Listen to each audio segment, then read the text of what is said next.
The following program is rated TV MAL. It contains strong language and is intended only for mature audiences.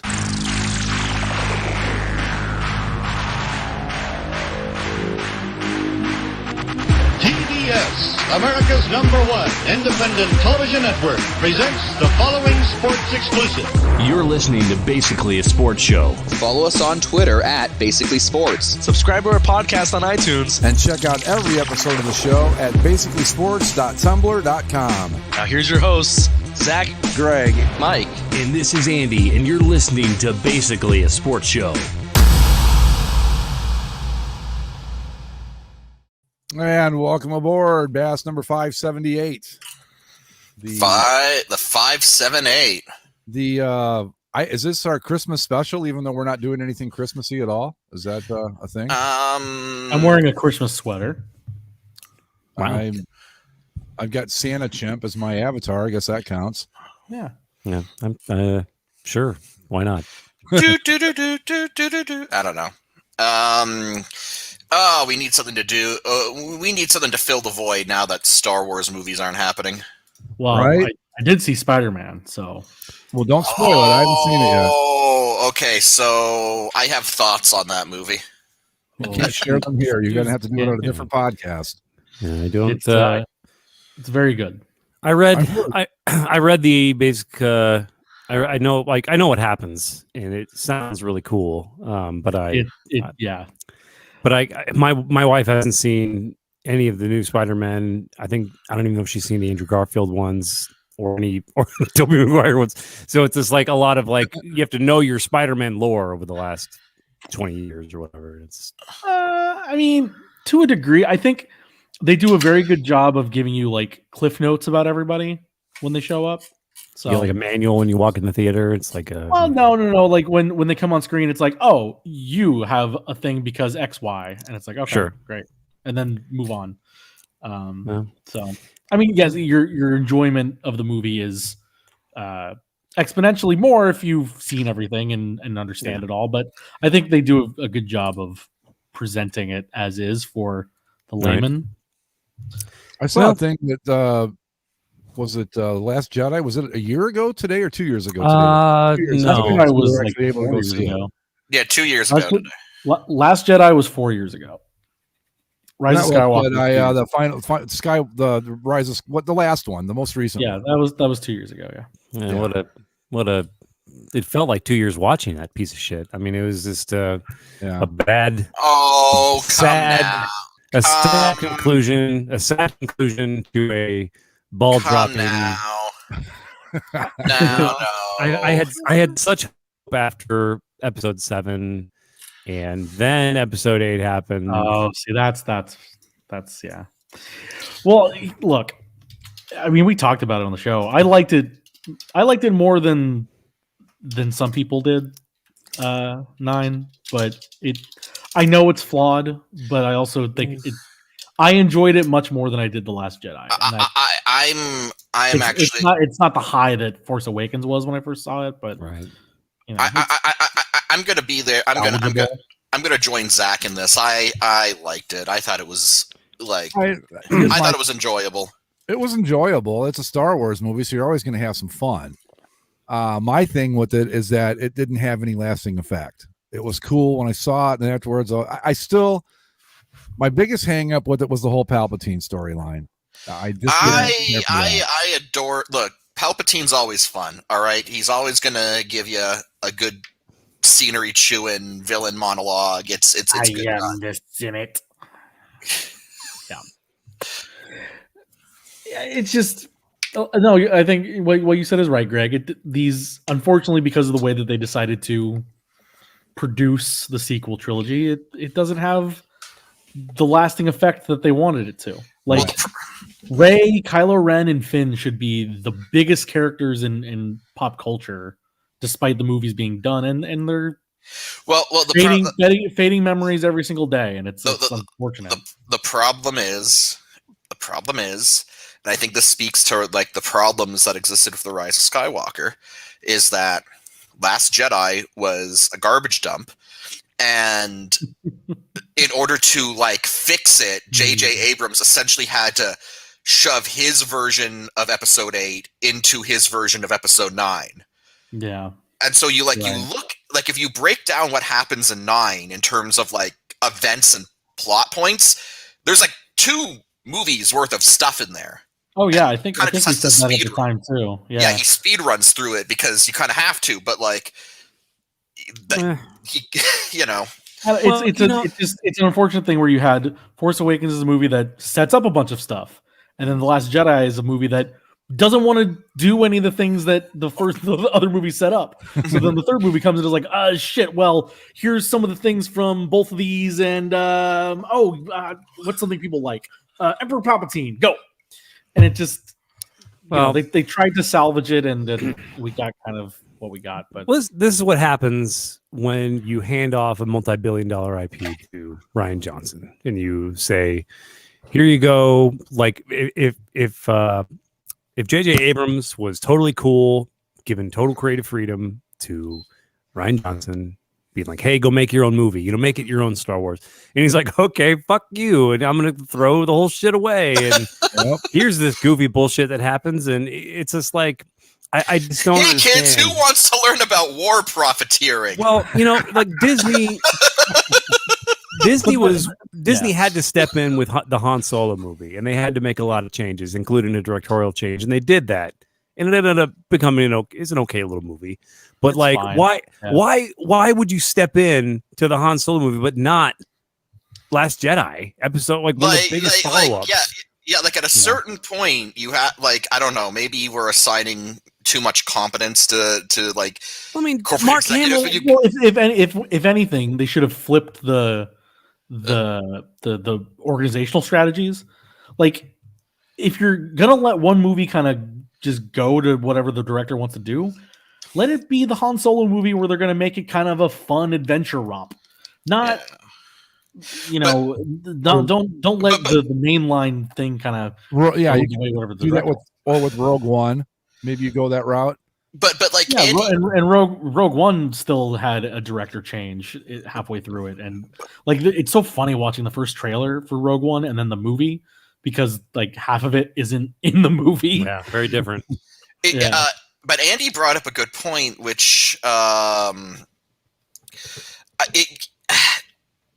I don't know, like Mark Hamill was out there going like, I don't know about this Rian Johnson, guys. Like, this movie's kind of shaping out to be a turd, and like nobody. He was like, Luke Skywalker is getting fucked here, and if anyone, it's like, hey, hello, hi, it's me, Luke Skywalker. This guy is riding my character into a oncoming train. Can somebody fix this?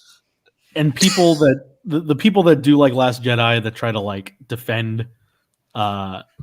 It's or at least the strategy of handing it off completely to Rian Johnson. They'll tell you like, oh, well, look at the original trilogy. George Lucas didn't even direct the second two. It's like, no, but he still had the one hand on the steering wheel for most of that. And Empire Strikes. These are my characters, and I can still tell you which way they can go. And Empire Strikes Back didn't actively go out of its way to like piss on everything A New Hope had set up. Like no, because they weren't idiots, and they weren't going. They're like, this thing's a cash cow. Let's just keep doing what we're doing. Right. Make it a little darker, a little more dramatic, but we're not changing shit. It's not like George Lucas still made the decision to make Darth Vader Luke's father. Mm-hmm. That wasn't Irvin Kershner going out of his way. No. Well, just be like, no, we're gonna do a right turn here. That is actually a funny story. How like the original, like in the script, it was written like, "I didn't kill your father. Obi-Wan killed your father." That was what was written in the script. Hide the spoiler, right? Yeah, it was to hide the spoiler. And then like right before shooting, like George Lucas walks up to Mark Hamill, and is like, "Okay, so we're gonna go off script here. Darth Vader's gonna say, 'I am your father.' Work with it." And then he just like left him there with like no time to prepare. Right. Well, but again, it's still, there was one creative driving force through all those movies, and then they decided for these ones to let Rian Johnson go off in his own direction. And yes, in theory, it's a different landscape, and you have Lucasfilm there the entire time. They should be monitoring what's going on and making sure this all makes sense. But in terms of like creative decisions, they left it up to Rian Johnson. It's just so weird.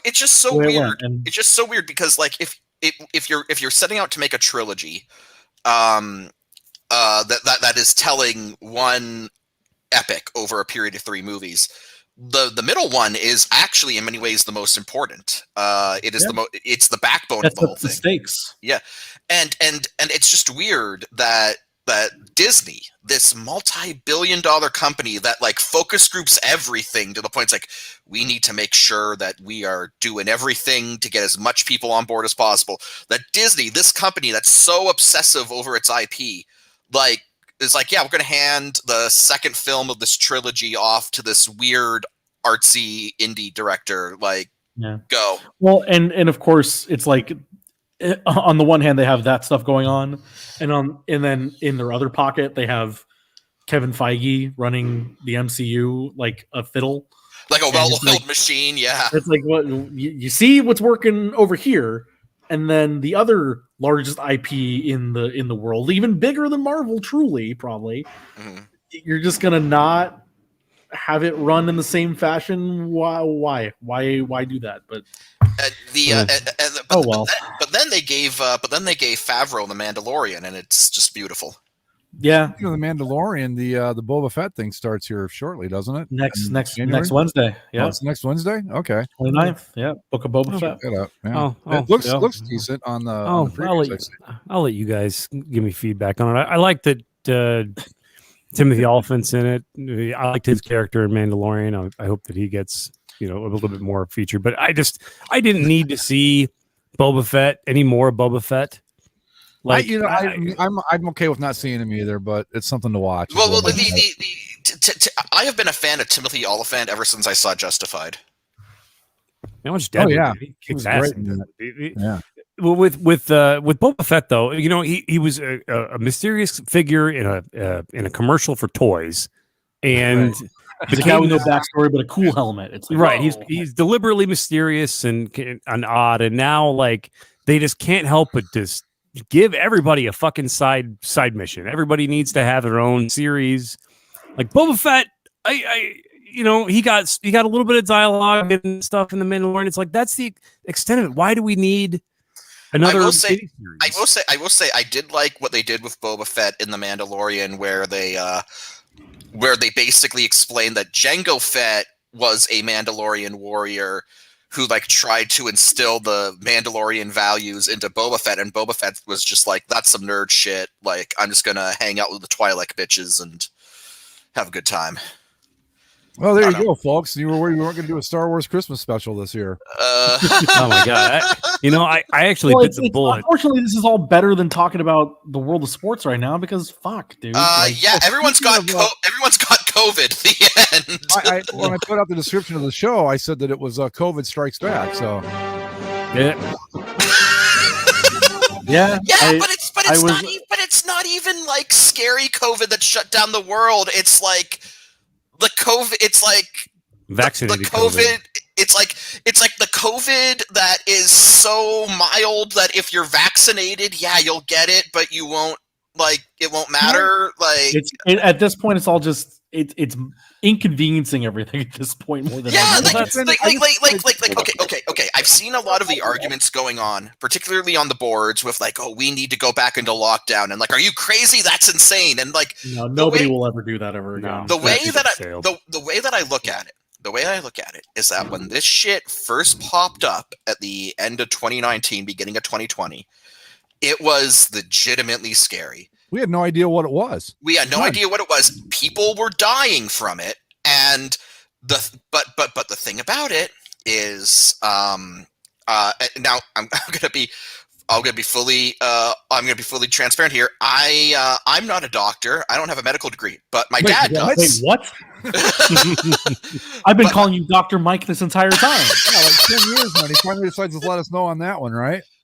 But my dad is, and so I'm just gonna reiterate what he said, and like, so basically, it's like viruses go through this natural lifespan where, like, the more they mutate, the weaker they get, because a virus, like every living organism, is driven to reproduce, and if it kills its host, it dies with it. So as a virus mutates, it gets more and more mild. Delta variant was far more contagious than, I guess, original COVID Classic. I like COVID. I was going to say OG COVID, but I like COVID Classic even better.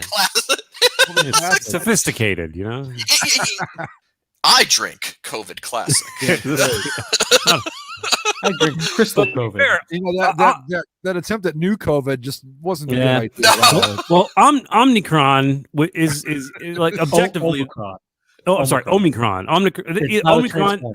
Right. Okay, yeah. It's the coolest name. It's like the dubstep remix, you know. So when they announced Omicron, Omicron. They announced Omicron. Is it Omi or Oma? Omicron. When they released the name, it's like Omicron. One of the other boards that I message boards that I frequent, someone replied like, "Isn't that Megatron's dad?" Yeah, I saw a lot of Transformers jokes about that. It can't be helped, you know. Well, here's my thing: when we hit Omega, does that mean we're automatically done, no matter what? Like that's it. That's Omega, no more. But the thing just circle around the same way they do the hurricane names. Oh, maybe they'll do like names like with. We're using Greek letters, so maybe when we get to the end of the Greek alphabet, we'll just circle into like another alphabet. I say we should go with the Klingon language at that point. I think at that point they could just change it into COVID-20, right? I mean, it's like Pokemon. You just evolve at it'll simply become COVID. It'll just because it is going to be, and in my opinion, like flu. It's like saying like this guy's going to miss the game with COVID. Okay, he's going to be out for whatever. Like the NFL has essentially said, we're just going to pretend this doesn't exist anymore. Fuck it. Starting like next season at the latest, they'll simply say, "Yeah, we're not postponing anything. If you guys want to control the attendance, that's on you. We don't care. We want to let everybody in. Fuck it." Well, don't you think that the only reason they're doing this is not because it's a safety issue to them, it's because they can't put enough players on the field. It's fucking up the program. Yeah, I mean, like it's one of those things to where like we can't do this shit. You can't have consistency at all. If like. I mean, I hate saying this because I feel like I sound like an anti-vaxxer or something weird, but it's like these guys who are vaccinated and some who have boosters, when they get it, they either have no symptoms or they're, just mildly inconvenienced. Like they're just kind of, I feel a little down. Like the Rams are one of the teams that have had, you run through the team, and that's why they're playing tomorrow. And I think McVay said, at least on the player side of things, none of them had anything more than like a sniffle. Yeah, I mean, it's getting to the point where if you just get your shots, you're going to be fine. Just get that's why they're updating the testing procedures where like, and I guess this is dangerous in one way, and that the players will never tell you that they have symptoms. Right. But at the same time, if the symptoms are severe enough, I feel like you're like if the symptoms are severe enough, that's a problem. It's not gonna be like you're not gonna be able to hide that shit. You're coughing off a lung. It's like when you go into work and it's like, "Hey, are you feeling okay?" "No, I'm fine. I can stay here and work." And it's like, "No, you should go home." "No, I'm okay. It's fine." You know what drives me nuts in this whole thing, though, is that the one thing that has been that no one's talked about as a driving force behind it are the fucking assholes who are sick, know it, and still go out and do things. And I don't know how much role that's played, but I bet you it's bigger than any of us even want to think about. It's just the way it is. I mean, probably. I don't know. Like, yes, you're right. That's sadly probably. I mean, I'm not saying it's driving the entire pandemic, but just think if 80% of these fucksticks had stayed home instead of going out, and like we're trying to get around to, I think, is that's the same with any virus. Like I was saying, somebody comes into work when they shouldn't with a cold. Right. That's the thing. And it's like, and then the whole office has a cold all of a sudden. You're like, oh, I wonder how that happened. And worse, these places like convenience stores and fast food restaurants, and it's like, you better show up with your fucking leg being cut off before they'll let you go home. Yeah. At this point too, it would have been so nice if the whole masking stuff hadn't been so politicized, because we could just live in a society like they do in Asian countries, where you're feeling sick, you put on a mask, and then you just go about your day and try to not infect people. Well, okay, because it became such a platform to. Oh no! This is a problem. Normal people just won't wear them anymore. The problem with that though is like, this is America. And well, I know you don't tell me what to do, you liberal government. Take away your freedoms. My freedoms.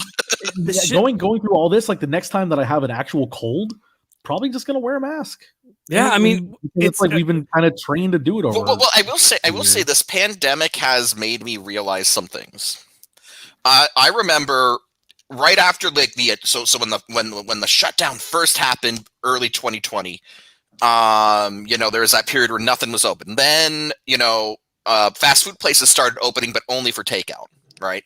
And I remember I started going to McDonald's or going to Dunkin' Donuts, and the people like they were taking safety like really seriously, like, and so everyone had the face masks obviously, but they also had gloves while they were handling your food. And I kind of had this realization: shouldn't this just be the norm? Like, why have I accepted people handling my food without gloves for so long? No. Well, I don't think it should be the norm. I mean, if you're handling raw meat or something, yeah, wear gloves. But I mean, if you're just like handing out drinks from this shit will calm down. Time will thicken all of this stuff.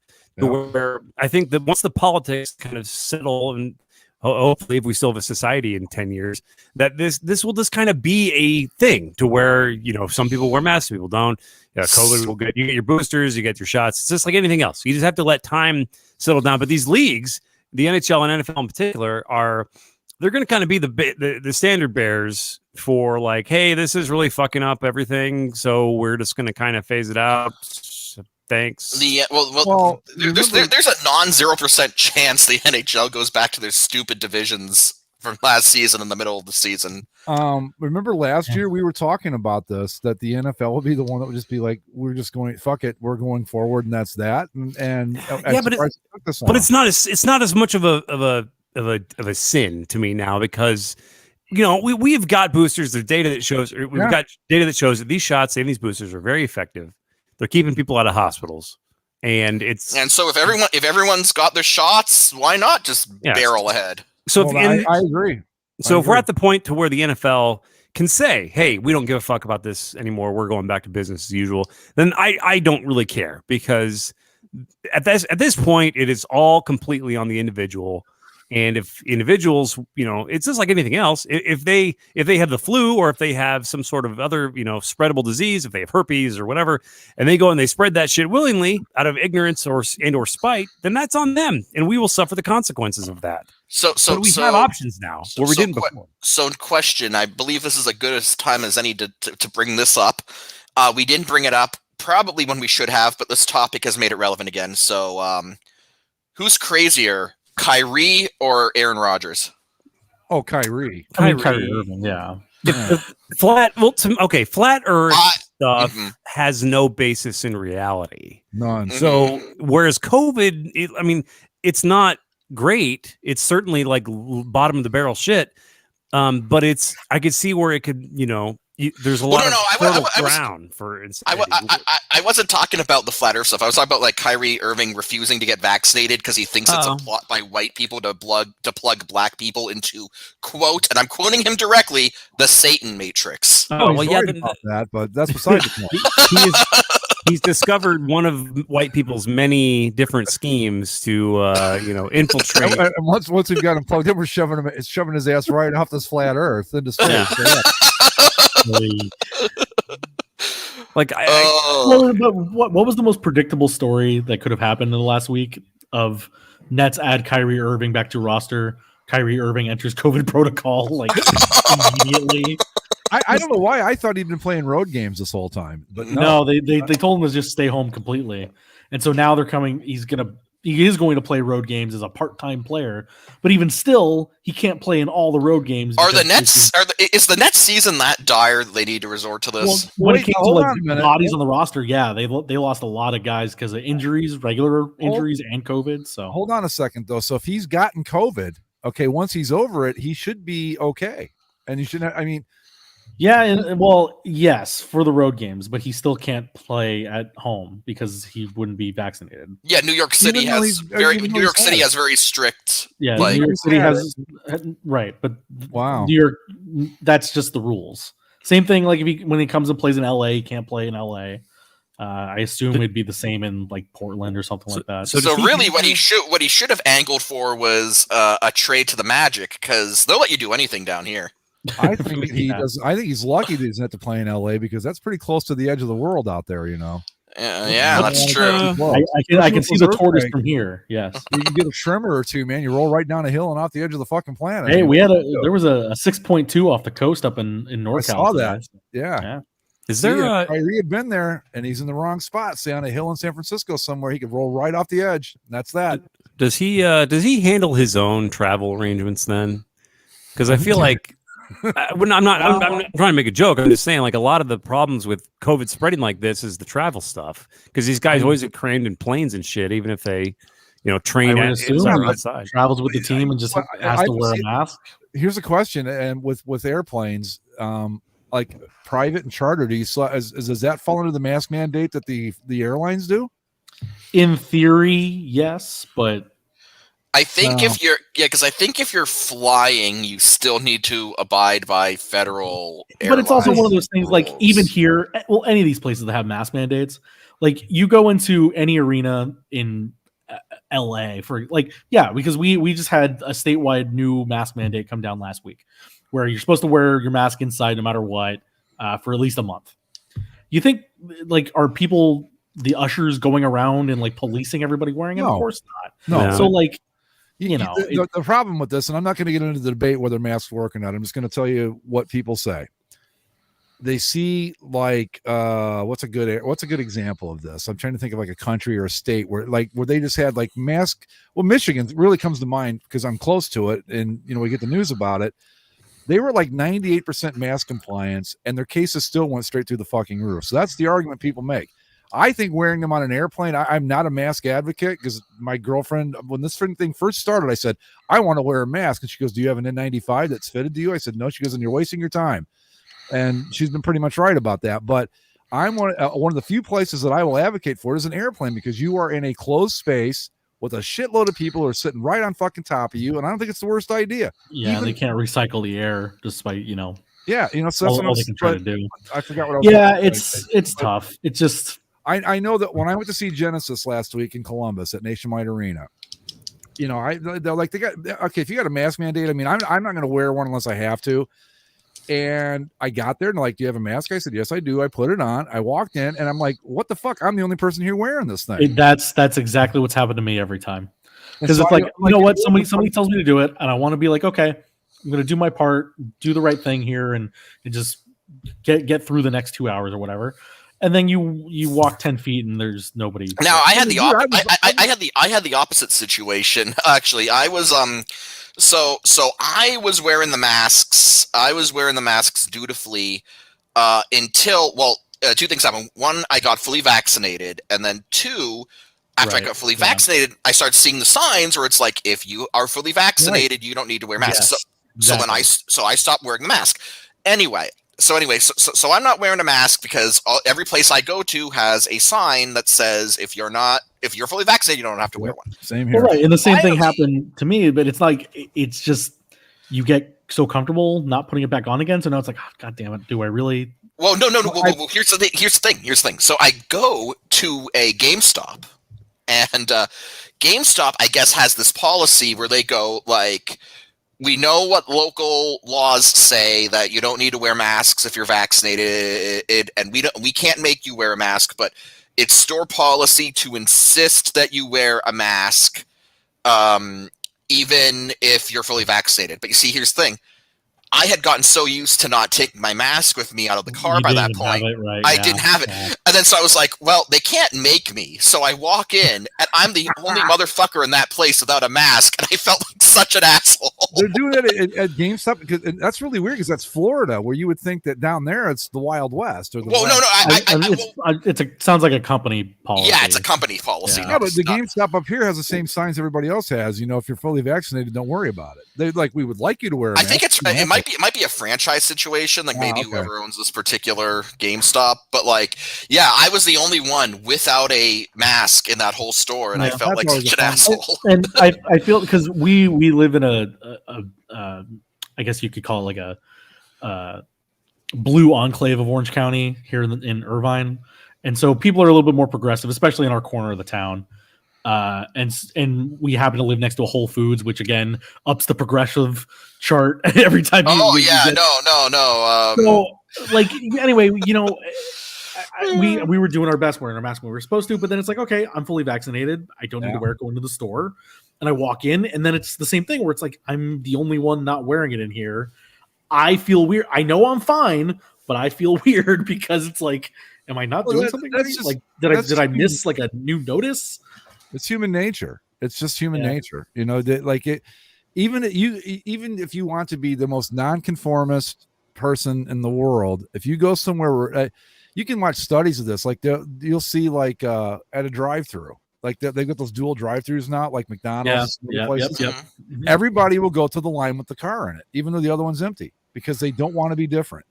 It's really weird. Well, I found out that going to the one that's empty doesn't actually get you further in the queue. That's also the true. thing is that people will like it. I mean, there's a great YouTube video about this where they were in a doctor's office and like everybody would just stand up every 30 seconds, and the new people would come in, and after the first couple times they'd stand up too, and they didn't even fucking ask why. They just did it. I mean, that's how my existence at synagogue usually goes. I just stand when everyone else does. I want to chime in here about the McDonald's / fast food split drive-through thing.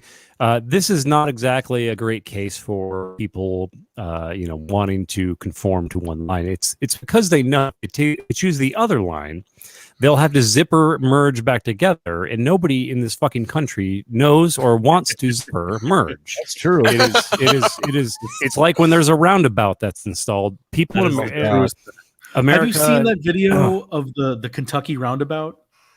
No, but they installed a new roundabout in Kentucky, and these people just didn't know what the hell to do with it. I don't understand. Like, the wrong direction around it. We have roundabouts in Ontario all over the place. They're fine. I can find it. Why can Americans not understand roundabouts? Well, it's okay. So a roundabout is essentially an infinitely superior four-way stop, and it's a good way to kind of channel a lot of traffic. It costs less than a four-way stop too. It is extremely efficient. It is not scientific whatsoever, but for whatever reason, people just like what they're used to. So when you go to a four-way stop and you got this awkward thing where it's like, okay, who's going next?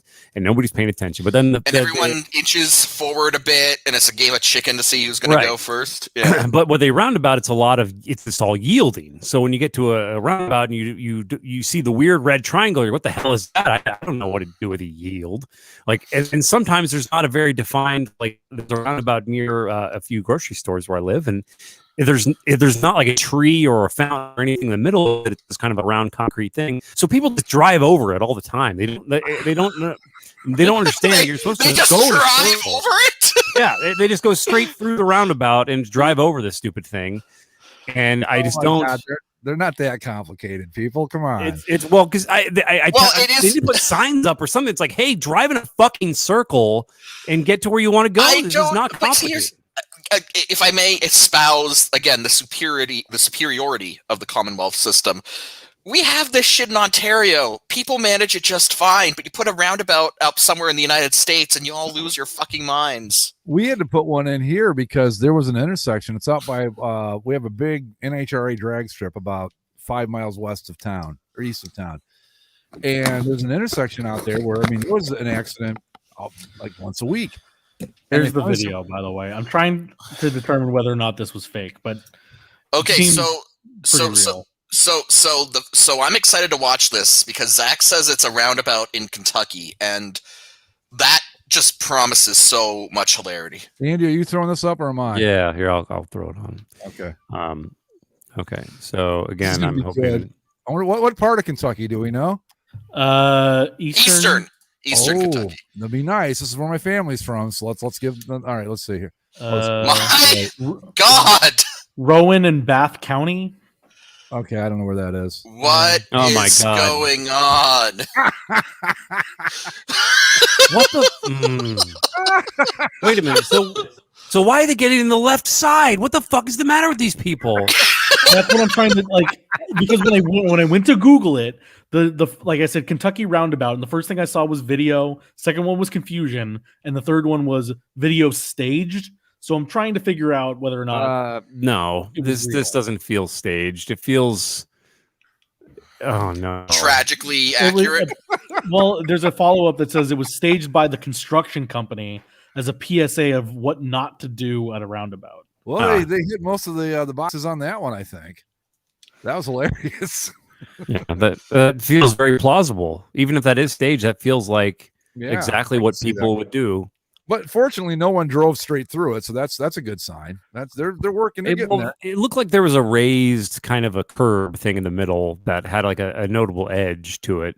That okay. I found the original post by the construction company. Okay. A video on how not to use the new mini roundabout at US 60 Kentucky 801 intersection. I'm just gonna say that's why they're driving on the wrong side of the road and all that, because it wasn't complete yet, so they can drive there. I'm just gonna say this again. Roundabouts are safer and more efficient than four-way stops. And roundabouts are for communists, Mike. This is America, and we waited to stop. No, man. I mean, he's right. We had to put one in because there was I'll put it this way: this intersection, I would not ride my bike through it. I wouldn't do it because it was like that. There was a four-way stop with flashing lights and everything, and you would still hear once a week about somebody getting fucking killed at this intersection. And the county finally said, "You know what? Enough. We're putting in a roundabout," and they did. And so far, so good. Until somebody drives over it and kills someone. But in the meantime, it's usually working pretty well. Also, just to comment on what Chaos Blast said about taking the approach to spoilers, just assume they're full of shit until you see them for yourself. Well, Chaos Blast, allow me to spoil Spider-Man No Way Home. The Thanos sex scene was very artfully shot. So very tasteful. Some might say the full frontal nudity was crass, but I thought it was artfully composite. As long as it's artful, it's fine, right? I agree. not just sex for the sake of sex, but the actual. If there's an artistic vision behind it, artistic vision. Wow. if it furthers the plot, exactly. So not to get too far back to the point of this podcast. Nick Chubb in the end zone, and the Browns take the lead. There you go. Back. 51 NFL players tested positive today. Oh Jesus! I thought including Travis Kelce, Joey Bosa, Jared Goff, among the 51. Okay. Jared Goff. Well, he doesn't know what direction the sun rises in. So. If I were Jared Goff, after what he did to the Cardinals yesterday, I'd just call it a season and go home. Oh, and I didn't know this. Better than this. So, do you know who's quarterbacking your Browns right now? Nick Mullins. Yeah, because Mayfield and Keenum both didn't clear the protocols. Yeah, Nick Mullins. He's actually pretty good, believe it or not. Thank God. The Browns just took the lead on a Nick Chubb touchdown. Or they tied it, I should say. What a mess. Speaking of messes, I wanted to bring this up. Oh, go ahead. Sorry. Is this just about how the Browns? Are the Browns doing okay? God damn, Greg, go ahead and say whatever you're going to say about the Browns. Go ahead. They might be 8-6, and if they win this game, they're in first place in the number 4 seed in the playoffs. There you go. That's all I wanted to say. Until they lose to Cincinnati next week. Right. So, the New York Giants, they had a brilliant promotion over the weekend. I saw this. Yeah. God. It's so God. So a soft drink at any place that has a fountain drink, we're talking pennies is how much these things cost. Even for a mega huge large cup, it's like probably 20 cents at most. From materials to the beverages, it is mindlessly cheap. So when you went to the Giants game. Yeah, season ticket holders. Yeah, not even necessarily season ticket holders. Yeah, it was. So once you get one medium soda per season license. So if you have if you have a family of 5, all with season tickets in your package, you get one medium soda for free. Yeah. Oh. Yeah. Not every ticket. Just the season ticket holder. Yeah, so if you were to go and you're saying, "Hey, I have 2 season seats, but it's on one license." Correct, right? I get one soda. If you and Alex went and you were on the license, you get the pop. She doesn't. So I get one medium soda. Yeah, for 2 people. Yes. Street value 45 cents. Arena value $17. Sure, but I mean, it's just embarrassing. Plus, they miscommunicated it. So shitloads of fans were going to the vendors wanting their free medium drink, and they were told to go fuck themselves. But then the actual season was New Jersey after all. Yeah. Then the PSL holders go up there. They're like, "Hey, I got me and my 3 other friends I have season tickets with. We all want our medium sodas." And they're like, "So which one of you wants the medium one that's free?" And it's like, "Wait, what are you talking about?" So yeah, all for a medium soda. I'd need at least a free hot dog to even consider sitting through a Giants game. Oh, I need more than that. And from what it says here, you can actually they could only give the medium soda to the individual who bought the tickets. So like if you sold the tickets online, those people couldn't go get the soda. I think so, because it has to validate against like a number. I think so. If you had like why is giving away a free soda so complicated? So breaking news: the Giants sold 10 sodas over the weekend. So like these things cost like $5,000. So yeah, so this individual says, I have 4 seats in my account. We paid $5,000 each, $20,000 total. Obviously, my wife and 2 kids would like a medium soda. The Giants said, here's 4 straws and a medium Pepsi. My God, and that was Fan Appreciation Day, I believe. Fan Appreciation Day. Yes. Like seriously, you're not even going to give people like hats or something? Like no. 1 free medium soda. Yeah. I don't think it was like a collector's cup either. It was just like a Pepsi cup. Like just a paper one for sure. Yeah. Mm-hmm. How many people you figure that stadium holds? And let's assume it's over 100,000, I think, right? Yeah. How many figure we're at a Giants Cowboys in town? That's gonna. Yeah, no, it was probably packed. Giants Cowboys definitely packed. I mean, at least. I mean, would it have cost them? Here's my question: would it have cost them $100,000 to give away 1 free medium pop to everybody in that place? I don't think it would have. Well, hell no. I think you're looking at maybe a medium pop might hurt. Maybe the soda would cool them down. I'm just making fun of the word pop, Greg. Don't worry about it. It's the proper way to refer to a carbonated beverage, Zach. I speak English here in the Midwest, Zach. It's pop. I don't know what this soda is. Soda's what you have with scotch, man. Yeah, I agree. Soda is like a carbonated water. Right. So, no, incorrect. There was 77,000 people there. Okay, so I think Andy's right. I'm going to even give them the benefit of the doubt and say that 1 soda pop cost them 50 cents. One soft drink. One soft drink. There we go. Well, we will find common ground here. 1 soft drink will cost them 50 cents, let's say, and I think that's way high, especially when you're dealing in bulk like that. Well, if you want to be really wrong, you can do the way that Southerners do and just call everything Coke. Right. Even if it's a Pepsi. I know.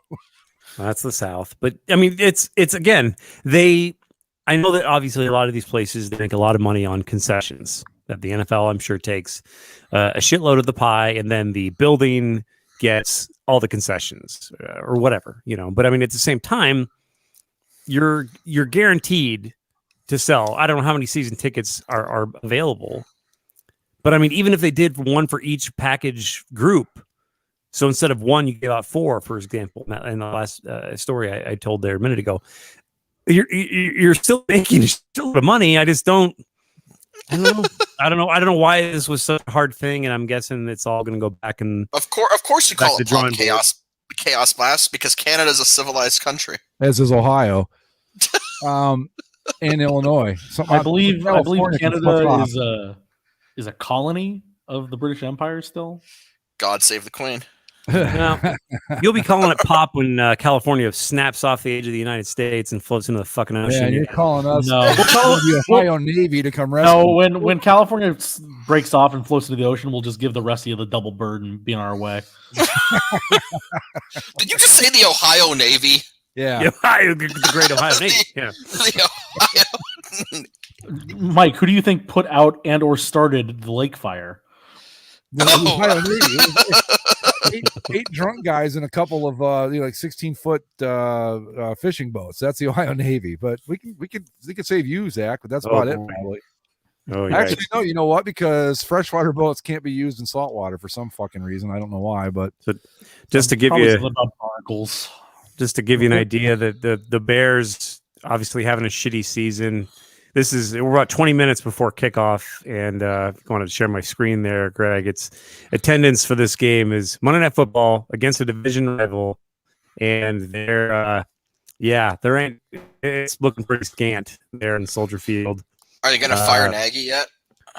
They will. They will eventually here in a few weeks. I think he lasts the season at this point. He'll last the season. Oh, absolutely. Yeah. He'll last the season. But I mean, Jesus Christ. Oh, the Browns game looked like that early, but they looked like everybody's showing up now. But I do believe that something that has happened since our last show is the termination of Urban Meyer. Yes. Oh yeah, what a great time that was.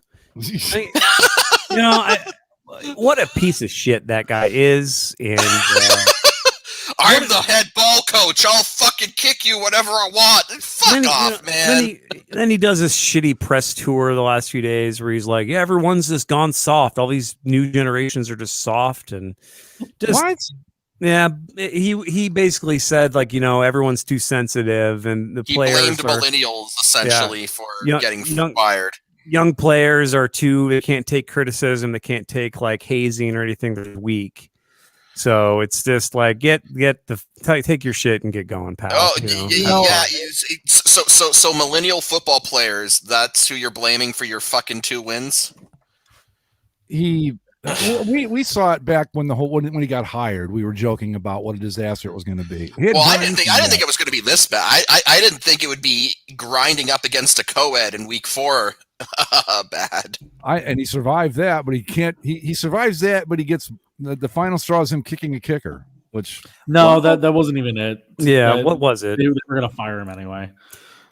Well, what happened to come out? Bad timing. Well, I thought it was the Trevor Lawrence thing that got him fired.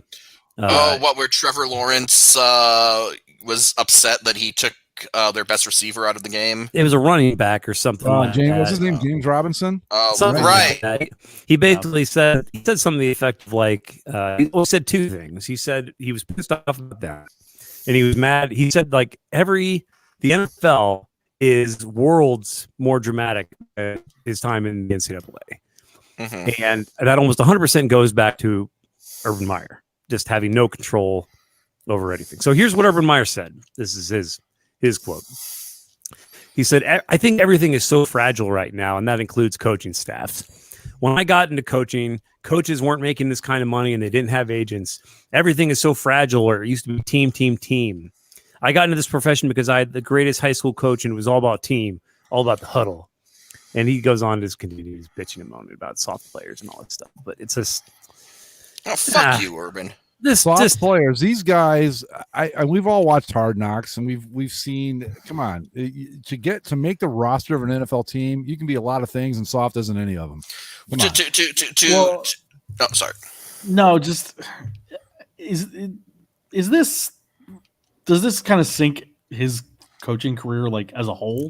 No. Because nobody's going to hire him in the NFL ever again. No, that's not going to happen. But you get like like Tennessee, say you're not. I think the days of Ohio State, Florida, the big schools probably behind him at this point. I think Tennessee feels big. I think he's going to go like he's got to go to fuck off state for a while. How about what about a West Virginia? Or I was thinking like Iowa State, something like that, somewhere like they're about the same. I think they're about the same on the same level, but West Virginia, Iowa State. But like USC, that's out of the question. Oklahoma's out of the question. Right. The thing that I saw was the funniest part about Urban Meyer's NFL coaching career is that he stayed in the NFL just long enough to screw himself out of getting USC, Oklahoma, LSU, or Notre Dame. Yeah. And it's just like, good job. Good job, Urban. You ruined your reputation on multiple levels and missed out on all the big college jobs because you wanted to be the big man and kick professional athletes. To go to what Chaos Blast is asking, have any big name college coaches worked out in the NFL? I'd say Barry Johnson and Dennis Green. Well, I have a list here of first time NFL head coaches making the jump to college since the year 2000. Oh. So 2000, so that takes Jimmy Johnson off the table. Well, right. Jimmy Johnson would be like the last one, but like 2001, you know this one, Greg. Butch Davis. Oh God. Was 24 and 35 in 59 games with the Browns. He was the one playoff appearance that the Browns had. So there's that. Steve Spurrier, disaster. The Washingtons. His record actually isn't like too terribly like awful. 12 and 30. That's not okay. That's not Urban Meyer's two wins. All right, like then after that was Nick Saban. Spurrier was in over his head from the start. Well, Spurrier, to his credit, admitted that. Like he actually said, "I couldn't cut it in the NFL." Yeah, because he came in. He goes, "Why are we all here for 14 hours a day? We can get the same thing amount of stuff done in 8 hours." And yeah, that's not going to. I mean, I agree with him. It's like, why are you there 20 hours a day? But 8 hours a day, I'm not going to get it either. He was kind of a meme coach, I think, for that time period. It was amusingly bad. He was just very candid, and I think everybody kind of knew it's like he's just playing out the string until he can go back to college. And he made the big mistake that we're all in professions where we've seen this. It's the how hard could it be, which used to drive me nuts. Like how video editing and producing TV shows, how hard could it be? Well, give it a fucking try and tell me. Or Zach, and like with Zach. How hard could it be to write stories, Zach? Come on. Or Mike, how hard could it be to teach a bunch of teenagers? Andy, how hard can it be to work on computers and shit? Come on. That's Steve Spurrier. It was literally my job description, yeah. So, yeah. But after Spurrier was Nick Saban. It was the Dolphins. We've detailed. Talk about that. I think if they get Drew Brees, I think it's a different animal there with him. I do. Yeah, he was 15 and 17. It wasn't like they were terrible, but if he got Drew Brees, he probably stays on and probably does well. I think you're right. He just didn't like it after that point, which I get. We got Bobby Petrino, which we've also detailed. Yeah, really, the success here is Jim Harbaugh. Yeah, who was 44, 19 and 1, made it to a Super Bowl, and then just flamed out spectacularly and left. Well, I think he didn't flame. I thought 49ers management played a big role in him not being there because they didn't want to pay him or something. It was a whole. There was a power struggle, I thought, between the GM and the coach. I think Harbaugh makes for a better NFL coach than he does a college coach, despite what he managed to pull out of his ass this year. I still think he's a better NFL coach because that his style and his offensive philosophy and all that suits the NFL better than it does like the Big Ten. Although it should be noted, his Super Bowl appearance, he lost to his brother. Yeah. After Harbaugh was Doug Marrone, went from Syracuse to the Bills. He wasn't terrible, if I remember 15 and 17. Okay. Chip Kelly. Oh, Jesus. He was 26 and 21. It's not like he was bad either. Yeah, to his credit, like a lot of I was just reading Chip Kelly the other day. He laid a lot of groundwork for that championship Eagles team. And gets no credit for it at all. The Eagles, that's right, yeah. And then didn't he have a stint as the 49ers head coach before he finally called it quits? He may have. Yeah, because they were running through coaches like every 20 minutes out there. I thought he was only there for like 1 or 2 years, but there was that awkward when he got hired. There's an awkward picture where it looked like he was kind of jumping, but he was like hovering in midair. Just got I'll find it. It was super weird at the time. Bill O'Brien. Oh well, we all know how that ended. Again, 52 and 48. What was it? 52-48. I was going to say, I think if the Texans don't become the mega church, whatever Admiral called them, mega church Rasputin. Right? Yeah. Mega church Rasputin was the one who chased him out of there. Yeah. I think Bill O'Brien did okay. I mean, he wasn't great, but Bill O'Brien coached some good Texans teams, but like they always flamed out in the playoffs. Like there was that like the year the Chiefs won the Super Bowl, right? Like the Texans had them dead to rights until the Chiefs had like a 24-point comeback. So yeah. Oh my God, I didn't realize it was the fourth quarter. The Raiders are driving here. Oh no. And the last one before Urban was Matt Rule of currently of the Panthers, who was 10 and 19 going into this week. And so now is 10 and 20. Bring it back. Fuck you. The idea of college going to the pros now more than ever, and apologies if this is a circular conversation we've had about this. It's just it's always a bad idea, but I don't blame a lot of these owners or management of NFL teams feeling like it's like we got to take a chance on a guy. And the trend kind of cycles around. I mean, right now, maybe a few years ago, the trend was bring in the hot young offensive mind, the Bears. Anyone who ever shared an elevator ride with Sean McVay was getting a head coaching job. All in that mold, and that was honestly a good thing because it got a lot of young guys head coaching jobs. It's not like the NHL where they recycle the same bunch of old guys in all these positions. It was nice to see a bunch of guys who you had at Google when they got hired. And granted, there's some situations like the guy on Jets whose name escapes me, Robert Saleh. So yeah, I mean, I'm not saying he won't work out, but the Jets. Well, he was a great D coordinator for the Niners. Drove me nuts as a Rams fan. Yeah. Well, we'll see. I don't know.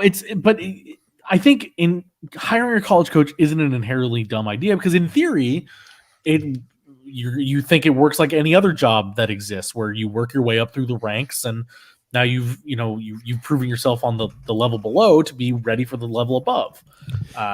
You like if you're a college team, maybe you hire a well-known high school coach and onward and upward. But like, I think more and more as time goes on, what we're finding is that even and that's true down in the lower ranks as well. Yeah. If you're going to be a good high school coach, you're just going to be a high school coach. If you're going to be a college coach, you got to start working in college systems, as a graduate assistant, whatever. And then if you're going to be a good NFL coach, you kind of have to just start working on the lower end of an NFL totem pole and work your way up. Where you're developing three separate coaching ecosystems where coaching the pro game is not the same as the college game, especially if you're going to be a jackass like Urban Meyer who thinks all these players are your serfs and you are the lord of this fiefdom. That's the other thing. That's the other thing is that the environment is so different where an NFL coach very rarely does an NFL coach have the power over his roster that a college coach does over his. So it's from the other side of the spectrum there with a college coach going to the NFL, it's one thing, but a college like dynasty coach, like an established coach like an Urban Meyer or a long-standing guy like a Nick Saban or something, people who have like a Les Miles or whatever, people who have been in these institutions for years and years, like a tick, and they're finally just going to the NFL because it's almost like, well, that's the next thing, I guess. They're going to pay the shit out of me. You've done everything you've done in college, and now it's time to test yourself and whatever. Yeah, but it made me so happy to read some of the stuff about Urban Meyer, especially like just the rejection of reality that he had to where, like with the Josh Lambo thing. And I mean, again, we don't know if that actually happened or not. I am 100% on Lambo's side. I don't think there's any reason to lie about it. But like, why would he's not even with the team. Why would he make it up? Sure. So with Lambo, the story is that he, he's stretching, and then Lambo, he sucks. He missed some kicks or whatever. And Meyer comes up and kind of gives him a kick, which he said was like a 5 out of 10 on the power scale. Yeah, and calls him piece. It would be like punching your quarterback in the arm. Right. It's like, fuck you, you fucking. And he apparently he just calls these guys all sorts of names, which is whatever. But then the next day he comes up to him at lunch and is like, "You're a piece of shit. Don't ever talk to me like that again, because you're a piece of shit kicker and you suck. And this is my fucking world, and you're just living in it." And I guess in the defense of the Jaguars or Urban Meyer, Josh Lambo continued to miss kicks and then was cut. So it's not like he wasn't cut because of interaction with Meyer. He got cut because he couldn't make the kicks anymore. Well, right. But the point is that you could get away with that in college when you have a kid who's oh my God, it's the football god here this is my one dream. I'm just trying to, play for whatever college, Ohio State and make it. And whereas the NFL, it's like, listen, man, I already made it, dude. This is the NFL. I've got an agent. I'm pulling in a lot of money. You don't fucking touch me. You don't kick me. You don't push me, whatever. You don't do that shit. Like a lot of the players in some ways have way more power and leverage than the coach. And Urban Meyer was never going to accept that. No, I think that had Trevor Lawrence gone to what's his name, Shad Khan, and said, "I'm done with this guy," he probably would have gotten fired 6 weeks ago. I mean, maybe, I don't know, but Well, the future of that team isn't Urban Meyer. It's Trevor Lawrence. Simple. Trevor Lawrence. I mean, I don't know much about him. Yeah, I know he hasn't been very good, but I'm sure that Shad Khan who knows if that's his fault, but yeah. Well, right. I mean, who knows? I would imagine that Shad Khan, yeah, he invested a lot in Urban Meyer, but I mean, Trevor Lawrence is like supposed to be like a generational talent that came to them, and it's like if you're talking to him every day, every other day, just being like, "Tell me what's going on, talk to me." Like, I want to make this win for you, especially your contract. What can we do to win? And I'm sure if you go up to him like, hey, is Urban Meyer just being a piece of shit, is an asshole? It's like, look at the game film, man. Look at the game film, John. It's bad. Just get rid of him. And they're not going to pay him either, I guess. I mean, I'm sure he'll get a settlement or something, but like, yeah. I think that's the most interesting part is firing him for cause, which I can't remember that happening in the NFL in a while, but. I don't know if there's precedent. I don't even know if you can do that. So with, I don't know, like apparently Trevor Lawrence wants a say in the next coaching hire. I don't know if he's earned that quite just yet. No, I mean, it depends. There's a lot of ways to interpret what that means. I mean, if you could, I mean, I don't think that it should be like based on Trevor Lawrence's approval, but like, you might be able to say like, hey, have you heard anything about this guy? What are your thoughts? Okay, thanks. Go back to being a football player. We're not paying you for this. I don't know. I don't know. If the Jaguars, you gotta think they're just in the middle of a horrible place. I mean, what a weird franchise to be a fan of. Not that they're any good or have been good for a long time, but like, they're just kind of weird, and they've always been a strange franchise. Yeah, whenever they get good, they're good for like a year or two. It's like I guess their longest run of success was like the Byron Leftwich years, which supposedly he might be a front runner to get the job now. That'd be awesome. I'd be totally down with that. But I also don't know how good Byron Leftwich is without Tom Brady. So yeah, well, whatever. Fun. Could he be worse than Urban Meyer? Well, wasn't he the offensive coordinator with the great Jameis Winston season, the 30-30 season? Yes. My point being, and I'm not knocking Byron Leftwich, it's like it's not his fault that Jameis just threw to whoever was open, regardless of what jersey they were wearing. True. And it'll be the Jaguars. I gotta say, I'm impressed by the Jaguars. They've managed to find their way back to the number 1 draft pick overall. So that's kind of they have Jared Goff to thank for that. Valiantly leading the Lions to victory. I will say this about this Lions victory. I feel like it's more legitimate than the last one because at least this one didn't have the defense just utterly give him plays. Give him the game-winning drive. Like they put an ass whipping on the Cardinals. It was close. Yeah. Which I guess I don't know.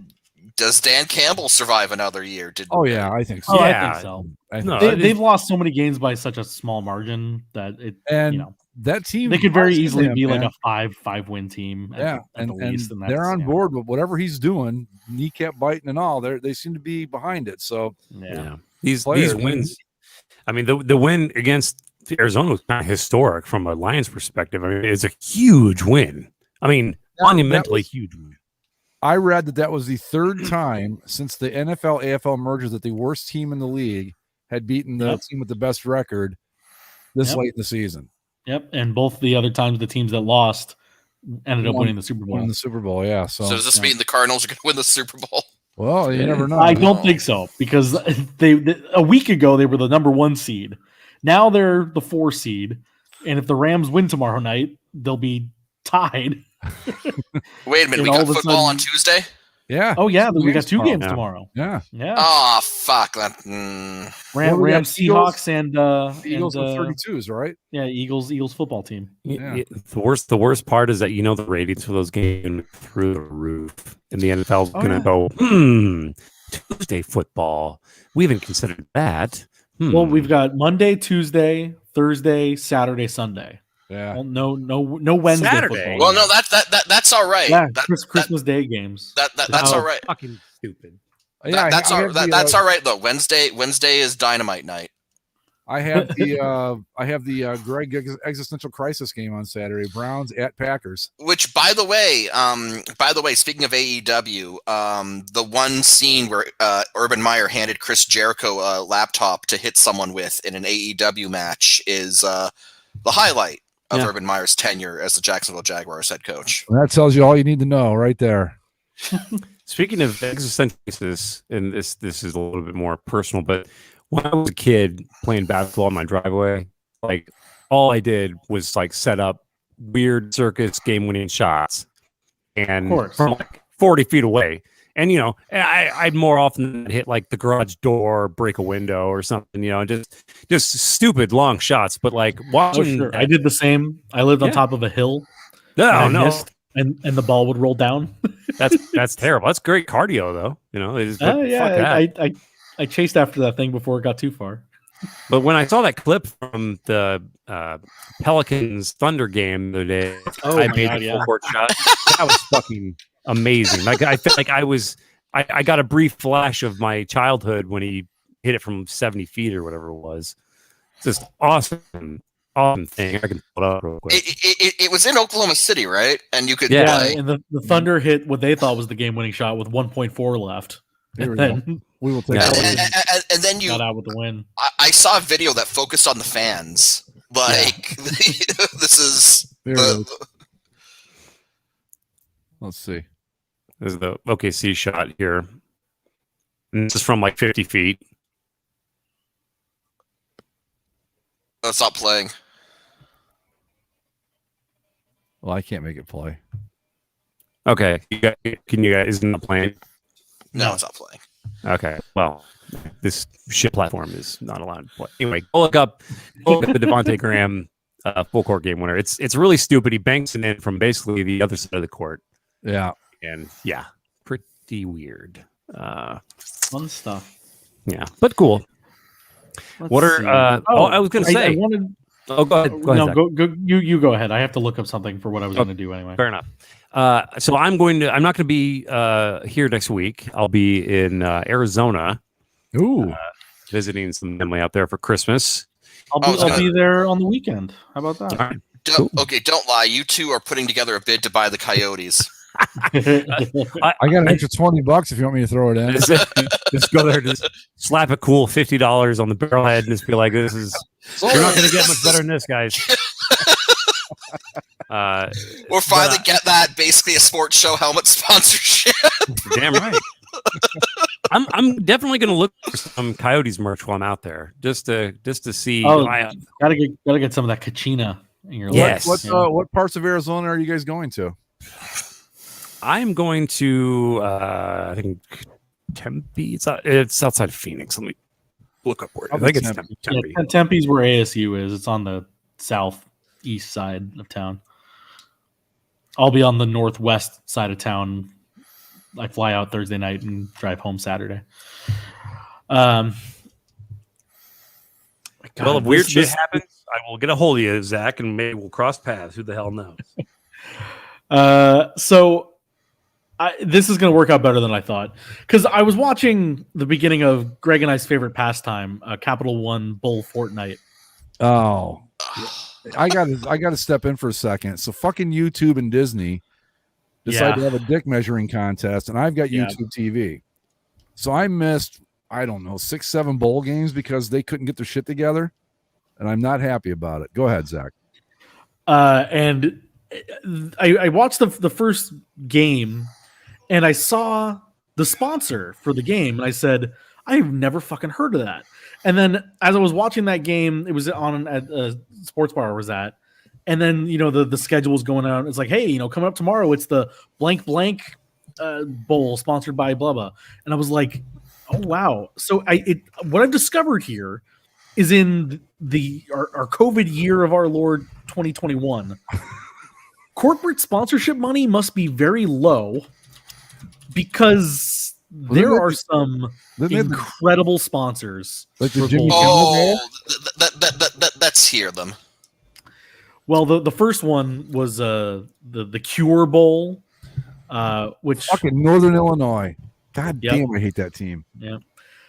It was the Tail Greeter Cure Bowl. Tail Greeter. Is that? What? Tail Greeter? Do you want to take a guess what Tail Greeter is? Is it some kind of pet thing? No. It's connecting you with the best tailgates at every game. It's essentially a social network for tailgating. So you can find a game you're going to and be like, hey, who's listed their tailgate on Tail Greeter? And you can either buy a ticket if it needs a ticket or reserve your spot at the best tailgates in town. Really? So this logo for their event, by the way, is just, it makes me hurt. It's because the Cure it's a breast cancer thing, I assume, because it's like a bunch of pink ribbons. All the logos and stuff are pink in the stadium, and I don't know. It just annoys me. Like what are they? I don't know. Carry on. I'm just gonna dig myself a hole talk. Greg, your Toledo Rockets played in a bowl game without a sponsor in the Bahamas Bowl. But at least they didn't have to go to Detroit. That's the way I look at it. No Detroit Bowl this year. Saturday we had the Boca Raton Bowl, which is the roofclaim.com Boca Raton Bowl. The Roof Claim? Roofclaim.com. Yeah. Okay. What is Roof Claim? I have a roof. I'm claiming I have a roof. Fuck if I know. It's some kind of insurance thing. It's roof inspections, roof replacements. Yeah. That's a big thing in Florida, so I can see that. Sure.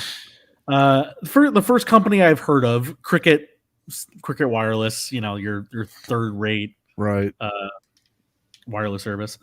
The New Mexico Bowl was the PUBG Mobile. You mean whoa? You mean shitty Fortnite? Shitty Fortnite, shitty Call of Duty Warzone. Yes, PUBG Mobile. Yeah. Welcome to the shitty Fortnite Bowl. I'm looking up some Glassdoor reviews for Roof Claim for people who have worked there.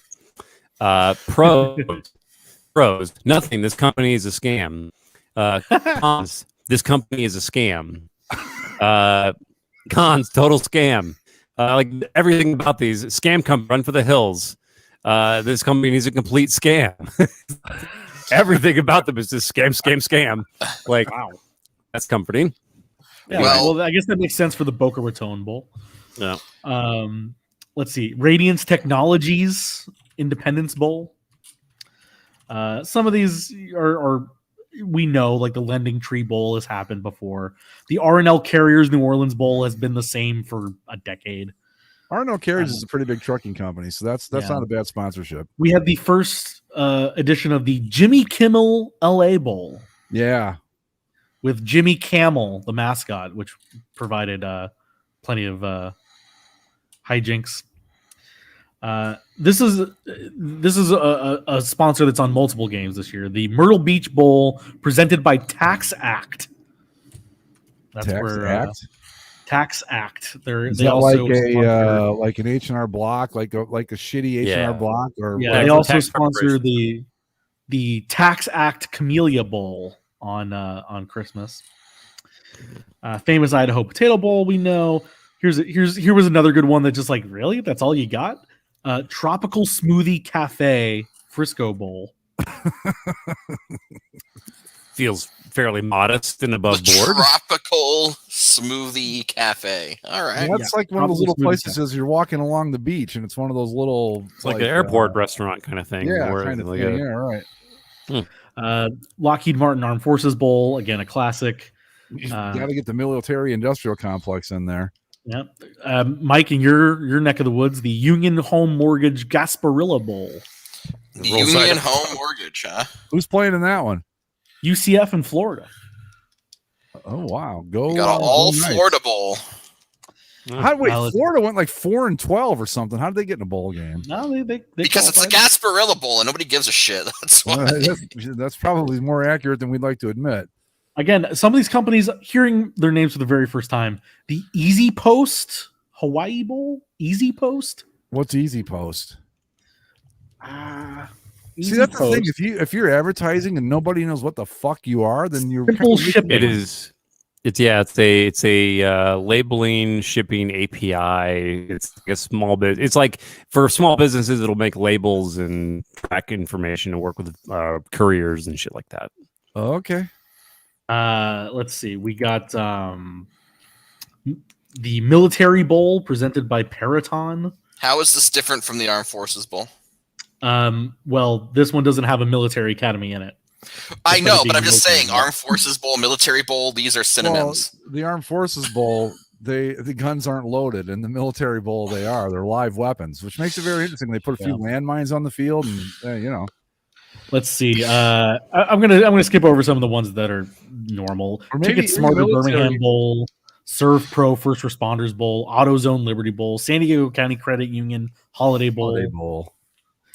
Guaranteed Rate Bowl, which again the logo with an arrow pointing down. Comiskey? It's the White Sox, the down arrow.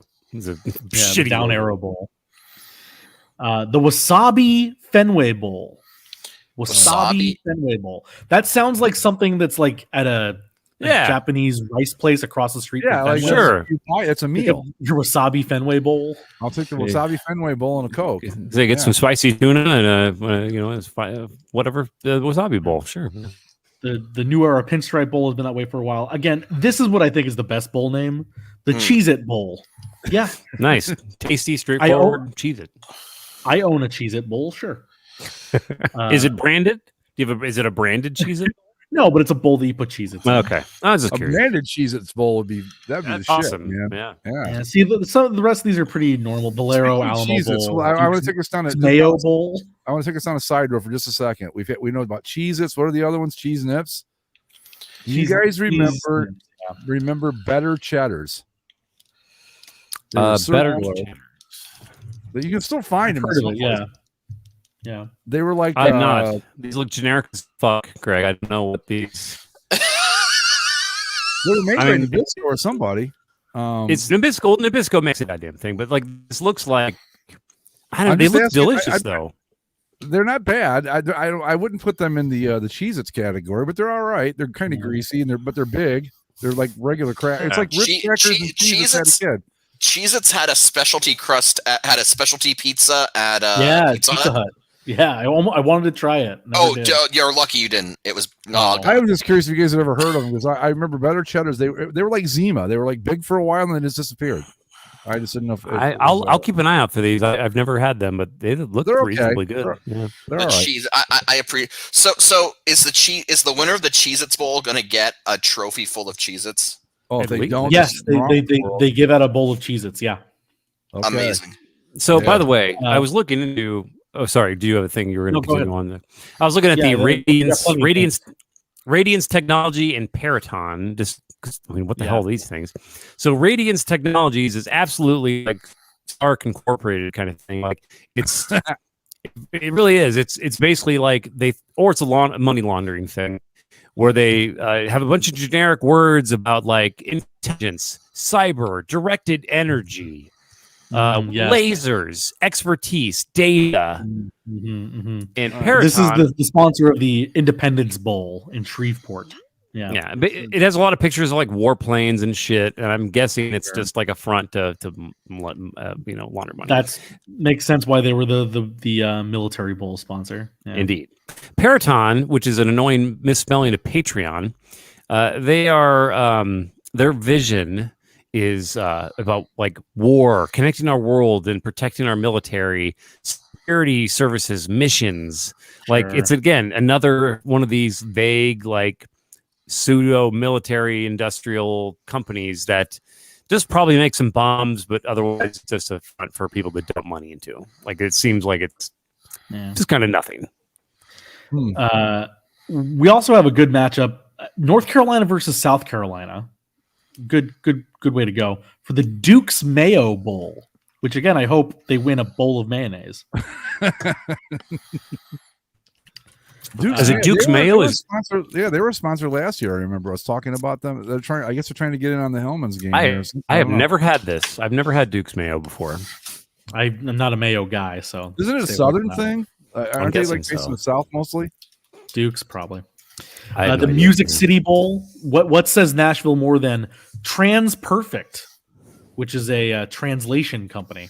It's not what I thought it would be. I mean, it sounds like we've got the perfect. We'll do your surgery, your transition surgery. We'll do it perfectly first time. So I'm going to actually. Dig into one of Andy's old posts from the CCSLC and suggest that America's favorite Jiffy corn muffin mix sponsor bowl. Of course, that'd be fine. There should be a mixing bowl. That should be.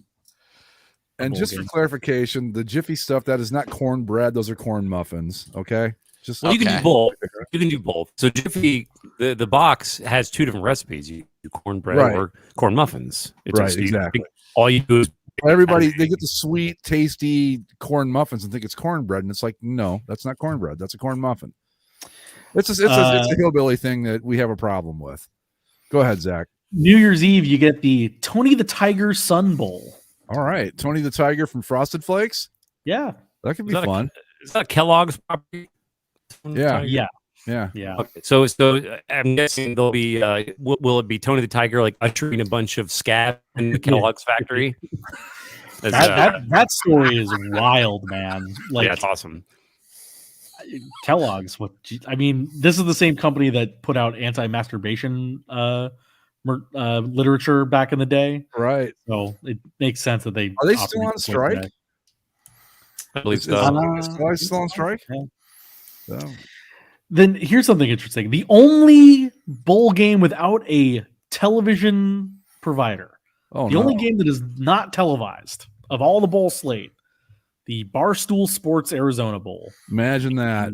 Wonder why. Let's see. Again, then we're now into like the more mainstream bowls where the sponsors stay the same for a long time. Who's doing it? Tax Act gets another bowl on January 4th, the Texas Bowl, the Tax Act Texas Bowl. I like the ones that they play after like the playoff games and all that, where it's like nobody gives a fuck, but they're just going to watch. That's this one. That's the only one this year. So you have January 1st, where you get the Outback Bowl, the Citrus Bowl, the Fiesta Bowl, Rose Bowl, Sugar Bowl. And then on a random Tuesday in January, the Tax Act Texas Bowl. LSU and Kansas State really needed to play after January 1st. My buddy who lives in Tallahassee, he's an Ohio University alum, and this was a few years ago. I get a text from him like on January 7th. He goes, "Hey, I'm watching the Bobcats play." I forget who they were playing. I go, "Where?" And he goes, "At the whatever the fuck bowl in Mobile, Alabama." And it was like after all that, and they're still playing a bowl game. I just thought it was funny. It was just like, and they went. How can they not call that the Tex Bowl or the Texas or Texas Bowl? Like I feel like Texas. It's the Tax Act Texas Tact Act Bowl or something. Presented by President Bible Gun. Long may he reign. Well, again, most of this is to say that for some of these bowl games, you don't need a whole lot of money to put your name on one of these things. Fucking President Bible Gun. I forgot about him. He should have won the GTOV, by the way, I think. That's all right. He's not going anywhere. He's got his constituency. Right. Well, I mean, he's probably garnering up support for the unfair practices of our voting system. Oh yeah. Who checks SurveyMonkey? What, he's Governor Bible Gun right now, right? Or is he still President Bible Gun? Governor Bible Gun. Well, he's the president of an independent Texas. Okay. Yeah. Oh, that's right. So, of course, that's right. He'll be reinstated on March 3rd. Just watch. Right where they were going to. I don't remember if you guys. God, I'm going to take us on another rabbit hole here. But did you see that fucking QAnon nonsense where they were all waiting for John F. Kennedy Jr. Yeah. Back. Yeah, man. They're fucking crazy. The best thing I saw. Going to reinstate Trump as president. I'm like, okay, let's just for a second. Let's say that John F. Kennedy Jr. does come back. All right, fine. Where does he get the power to reinstate somebody as president? I mean, this was not well thought out, I guess. I loved the guy who wrote an article about it. It's like John F. Kennedy Jr.'s absence was believed to be due to the plane crash in which he died 20 years ago. But the best thing I saw, someone was going, I wish I knew an old guy who kind of looked like JFK Jr. just so I could drive him up to the rally. He could stick his head out of the car and yell, "Biden won, get over it." I mean, it took like it took NBC all of like 5 minutes to find Aaron Rodgers' doppelganger the other day. Yeah. Yeah, sure. Now there are two of them. Or was it him? Well, I mean, was he at the QAnon thing? No, at the game. During the game, yeah. They had some guy in the stands who like looked exactly like Aaron Rodgers. Yeah, I saw that. That was weird. But it was like Jaron Rodgers or something. It was fucked up. But I'm sorry, I didn't mean to bring that up, but I just found it. It was just so hilarious. Awesome. It's amazing. How many? And I heard that there were like hundreds of people showed up for this. Like hundreds. There were people like crying and stuff. It was super like people when he didn't show up, when the man who died 20 years ago didn't show up. No, there was a few people there like doing like weird like Jim Jones sermons about what they were doing there, and people were like crying because like out of adoration and worship for like whatever. I can't believe I'm going to bring this up, but I'm going to. Whatever. Wouldn't JFK Jr. be like, he wouldn't be a Trump guy? Would he? No. Of course not. No. He was footsteps. He'd be a Democrat. Yeah, he was pretty liberal before he died. Like, so what? He like died, came back to life as a okay. So there's a backstory to all of it. I've got to look into this. There is a backstory. It'll take you a bit. My life is worse off for knowing it, but the broad strokes of it are that Donald Trump has been fighting a deep state conspiracy since the 90s. Oh. And that JFK Jr. was his secret ally and faked his own death. Knowing what would happen 20 years later? Knowing that in 20 years, Trump would be elected president. And because, so with QAnon, basically it started with this guy who called himself Q. Right, I know. I'm familiar with all that. And he pretended that he had like some insider classified knowledge, whatever. I mean, I'm sorry, but there's a segment of QAnon who believes that JFK Jr. is Q. How fuck all stupid do you have to be? I mean, look, it's fun. I'll be honest. It's like, I mean, I love a good conspiracy theory, but I don't believe any of them.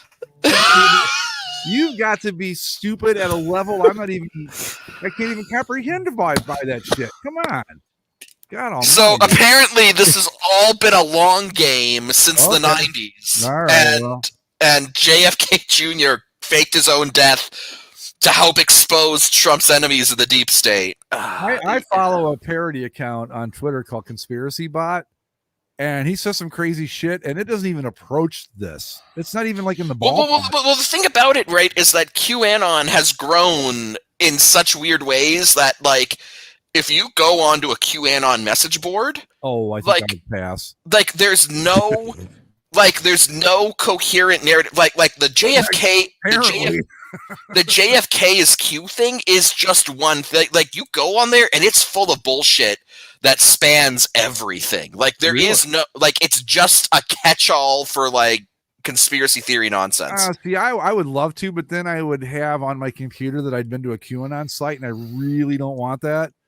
So it's like fan fiction, It's if you're, hey, if you're looking for a group of people to grift, like, there you go. I'm just serious. I mean, I saw this. I'm like, you come on. Then I thought, okay, it's got to be a goof, right? They're just having fun, but they take this shit seriously. We're getting trolled. That's what's got to be. You can't. They also love Linkin Park music. That's a damn shame. Yeah. Chester Bennington is dead. No. Dead.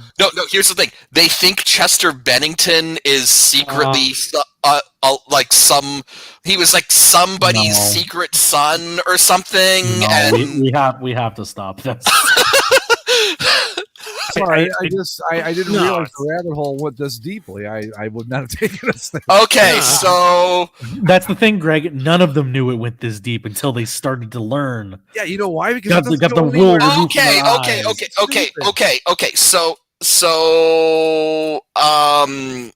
Okay, so apparently it has to do with the fact that Seth Rich, Seth Rich, the Democratic DNC guy who was killed in like a mugging.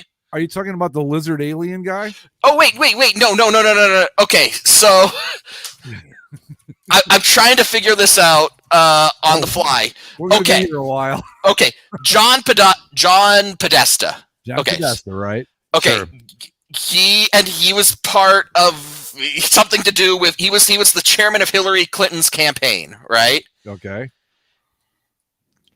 And Hillary Clinton apparently had those emails, right? Mike is just standing in front of that message board from Always Sunny. Yeah, no, exactly. And trying to explain this all to us. They believe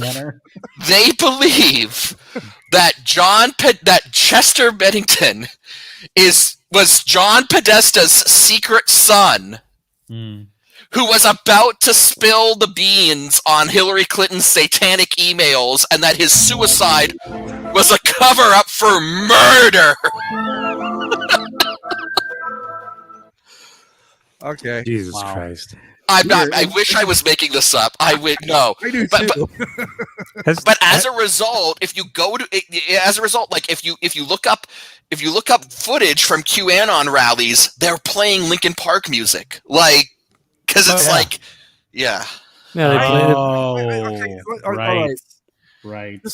We'll wrap it up with this. If you go to one of these, and from the sounds of it, you're going to be disappointed every single time because none of the shit sounds like. Well, look, Donald Trump has not been reinstated as president, so just you wait. Just wait, it's coming. No, Mike, he doesn't need to be. He still is, obviously. Well, he still is. So I wanted to ask: has there been any update to the Joe Biden is a robot theory that kind of got confirmed? It was a joke, right? No. So this was last spring. Greg, you naive fool. Yeah, so there was a big movement, I guess, last spring where a lot of these insane fucks were all saying that, Joe Biden, because he's wearing a mask so much and his mouth doesn't move right when he talks, that he's a robot. He's being controlled by the deep state. Okay. So Joe Biden's a robot, essentially. Robot. Yeah, he's a creaky old robot. Yeah, of course. I'll just say this to the QAnon people. All right. Joe Biden can be an elderly old man with dementia, or he can be a Marxist supervillain out to destroy America, but he can't be both. You got to pick a lane. Or a robot. Or a robot. Well, yeah. I would love it, man. Yes. It's just, I hope it continues. Perpetuate it. Let's stick with something just as patriotic. Oh my God. Let's see what we got. Check here. out what the World Junior U.S. team is going to wear, and what the Olympic team should be wearing. Yeah, I like it. Are those 96 throwbacks? Yeah, buddy. All right, hold on. I'm going to put them up. So wait Those a minute. Are nice. So just to clarify, by the way, U.S. and Canada, no Olympics for the NHL players, right? That's not happening. Not officially, but most likely. There they is. Good. Yeah, the sublimated stars suck, but the D team will get to wear the yacht club uniforms, and the junior team gets to wear these 90s throwbacks, which are gaudy and glorious. So no NHL this year for the Olympics, right?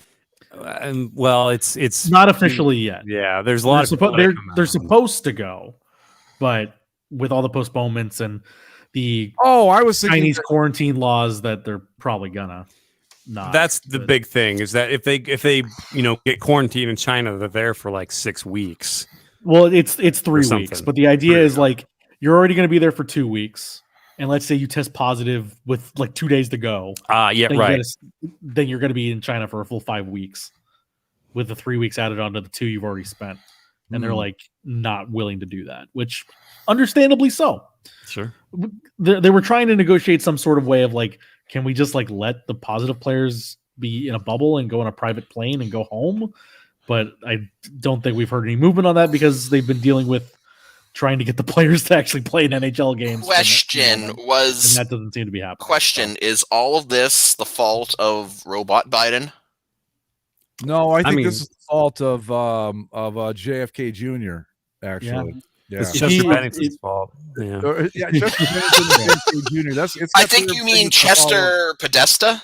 John Podesta, secret son of John Podesta. He knew about Hillary Clinton's Satan emails, and wow, yeah. Well, so we could basically just make shit up, and it would sound everything. No. Like I'm convinced if you went to a QAnon message board and you just started a thread that it was just the most insane shit you could think of. You fucking do that. You really should. At this point, I don't want to encourage them as far as listen. We are in a country of information hell right now, where because it is so easy to take advantage of the stupid, because they're so gullible and will believe anything they read, especially if it's on a non-mainstream media source. It is incredibly irresponsible to go out there and be like, hey, this is hilarious. Check this out. I'm going to convince these people that Joe Biden is a robot and that John the thing is, we are not. This is not a news show or a journalistic. Well, here's the thing. It's just an entertainment show, so we can do this for fun and pure fucking spite, and that's why we should do it. Here's the thing. I'm going to convince them that Joe Biden's a robot, but I'm not going to use pictures of Joe Biden. I'm going to use pictures of Roger Moore as James Bond and see how long it takes them to notice the difference. Oh, I wouldn't know, but I wouldn't be a bit surprised if they never. I don't know, both old-looking white dudes. I think I could fool a few of them. Well, I think what you're going to have happen is you're going to all of a sudden start the theory that Joe Biden is Roger Moore, and then where do we go? And then it's become a thing because Roger Moore's British, so he's not allowed to be president, and he's also dead. Oh, but then again, so is JFK Jr. That that fucking matters for anything. Come on, that's not Joe Biden. Joe Biden's been dead for years. I mean, really. But then it's going to start this thing where, like, so Trump's going to come back because Roger Moore is the illegitimately installed foreign president of the United States. This is too easy. It's too easy. Oh my God! There's a wild level of conspiracy theory that exists. It's just, but I mean, like I said, I enjoy fun. No, Greg, have you ever heard of the singer Avril Lavigne? Yes. Why is it so complicated? Dude. There's a long-standing internet theory that she actually died 10 years ago. Oh, for fuck's and this sake. is just like a body double that still exists today. You know what? Why? Paul McCartney back when I was like 7 years old. I was gonna say that sounds like a Paul McCartney thing. But my question is why? If Avril Lavigne died 10 years ago, why keep her alive via body double?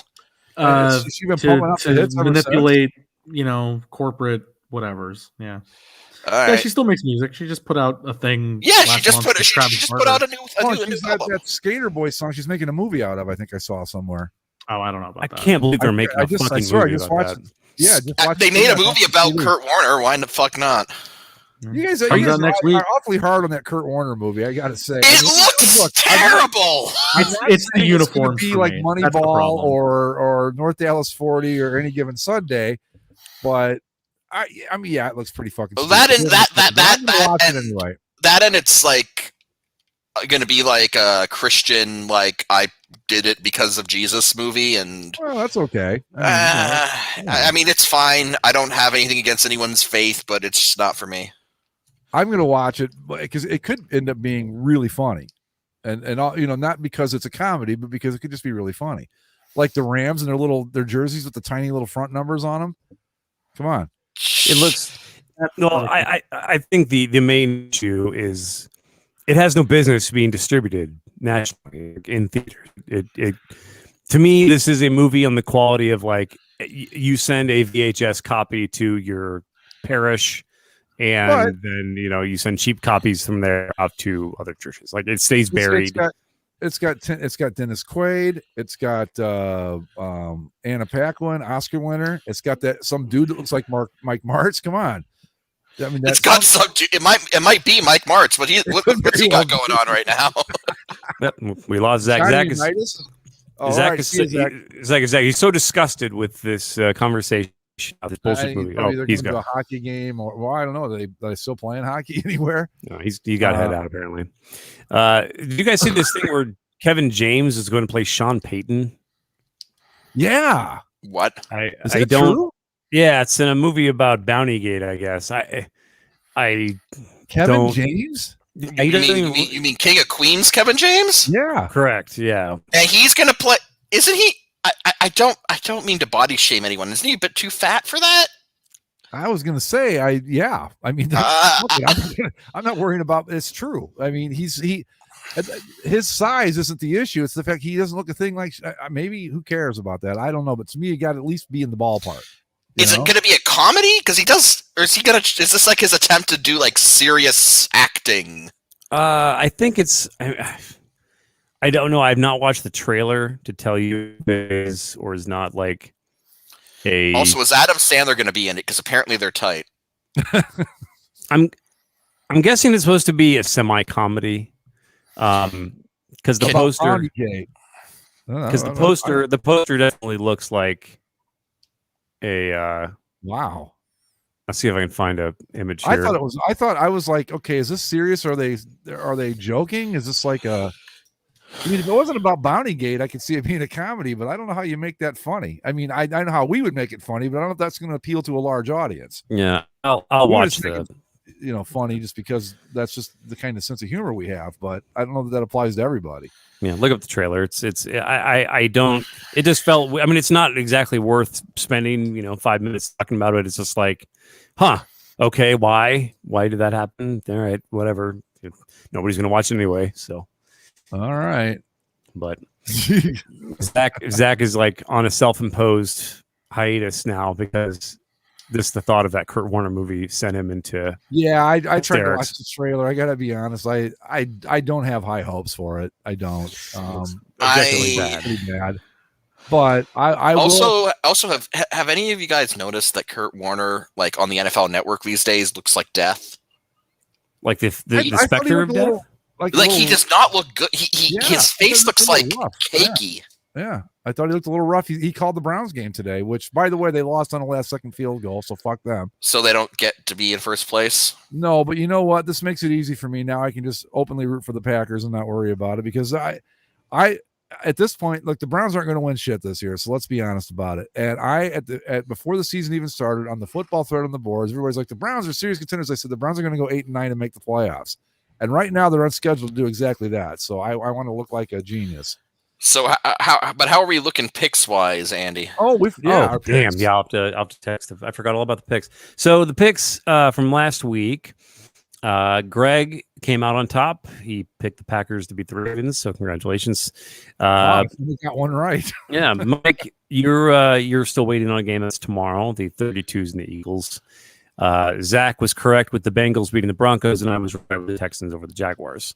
So it was overall a successful week. We'll wait to see how tomorrow goes. For the next week's games, let me get this ready for week. What is this? Week 16? Week 17? Yeah, 16. We got 3 to go. 16, 17, and 18. This season's too damn long. Let me take a look here. Yeah, it is, but it kind of went by fast too. It seems like.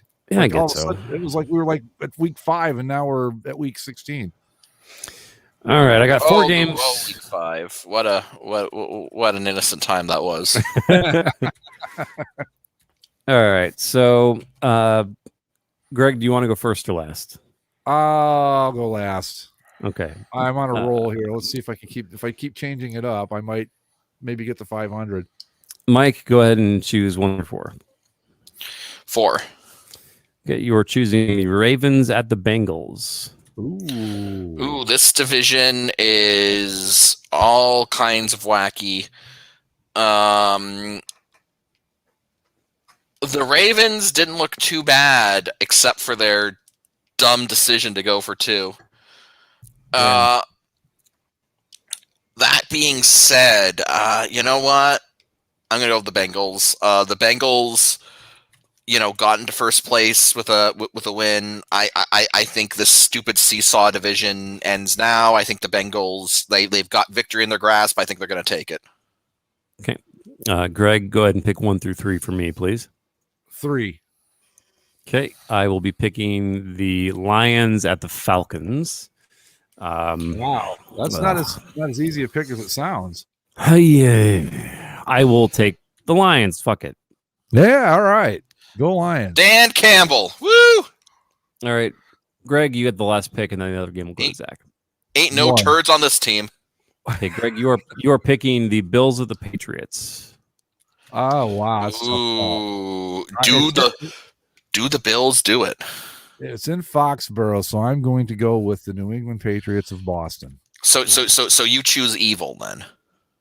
Yeah, I choose evil because I don't think the Bills can do this. If it were Buffalo, I'd go with the Bills. It's basically a home game. Well, it's interesting because the Patriots were looking pretty unstoppable for a while, but the Colts beat them. So yeah, I know. So if I'm correct, if the Bills can pull this off, they do win the division. Or at least have a game lead with a game to go. I think they put themselves in a pretty good spot if they win this. Yeah. For sure. Back to the 2-point thing. I was listening to some stuff about that today, and they were like, it was a 46% chance that the Ravens make it and a 44% chance that they don't. And I'm thinking, if it's not like 8 out of 10, I'm not doing it. You know what I mean? I get the analytics and I understand all of that. But when you're looking at like a 44% chance, why would you? That's not enough. Well, my theory on it, my take on it is that it was a bad decision. But if you're going to go for the bad decision, if you're going to make that call, don't line up for a 2-point conversion and shotgun. Jesus Christ, guys. Well, what I thought was going to happen on that play was that Huntley would they'd spread it out and he'd go straight up the middle. Well, I thought that was going to be the play too, because he seemed to be he seemed to be running all over the Packers that game. They couldn't stop him. Yeah, I mean, you spread it out, you get the 4 receiver set, the whole thing, and then you just they snap the ball straight ahead. I think he scores, but they tried to first they stacked the entire thing to the one side of the field, leaving him nothing to work with. Mm-hmm. But I just think that when you're talking analytics, I'm fine with going with what the odds say are the best odds. There's not a situation out there where 44% is your best odd. That means that's like what would that be 66% or no 56% against you. That's too much for me. And go ahead. Now if I'm in that situation, and Aaron Rodgers might get the ball back, I go for 2. He was going to get the ball back, and that's the other thing that no one's talking about. He still had 42 seconds and a timeout.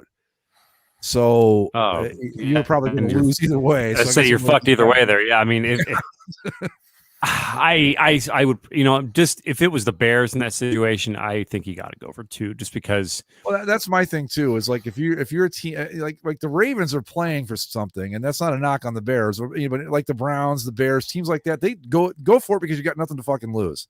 You lose, you win, great. But like I don't know. It's to me, you just got to have better odds than that. I mean, if it's like 85% we make it, 15% we don't, then sure, of course you go. But when it's below 50-50, I don't know about that. But once again, analytics fucks things up. Yeah, but then again, Aaron Rodgers with 42 seconds, and all he's got to get's a field goal, mind you, not a touchdown. Right. With one timeout, I think you're pretty much you're done.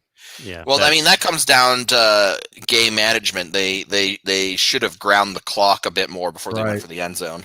But I also understand too when the touchdown's there. I mean, you don't know for sure. You've got to get it. You got to get it when you get it. So I get that too. I don't know. But then again, who the hell? But then again, who the hell knows? Maybe if they score that 2-point conversion and they go up by 1 and they kick it off. the Packers special teams has kind of been abysmal. Maybe they muff the kick, Right. or maybe, you know what? Maybe Rodgers does get it back, but he gets sacked, or maybe he throws an interception. Like, and these things happen. Like, it's possible. So, and Mason Crosby has not exactly been reliable this year. So there's a lot of reasons. Yeah, I can see it. I don't know. I'm not in the position, and it's easy for us to sit here and go, well, he should have or he shouldn't have. But it's just interesting. They've lost 2 of their last 3 games on 2-pointers that didn't work to win. All right. Anyway, are we done with the picks? What's Zach picking between? He's picking between the Broncos at the Raiders. I've texted him, so I'll update the spreadsheet whenever I get his response. Sounds good. Wow. All right. Well, fellas, we got anything else, or should we call it a night? I think it's a good place to wrap it up. Say, Joe Biden is a robot. Chester Podesta knew the truth. Hillary, Satan, pizza. Next week on Bass for our end of the year special, we're going to do all QAnon theories. It'll be fun. Yeah. So if some wild fake or not, is this QAnon theory? Is it real or did we make it? Oh, that'd be good. That'd be fun. That'd be fun. Yeah. Yeah. So if some crazy shit happens while I'm in Arizona, I'll let you guys know. And if you're, I mean, Arizona. That is where the QAnon shaman was from. Good. Is that right? The Buffalo guy? Yeah.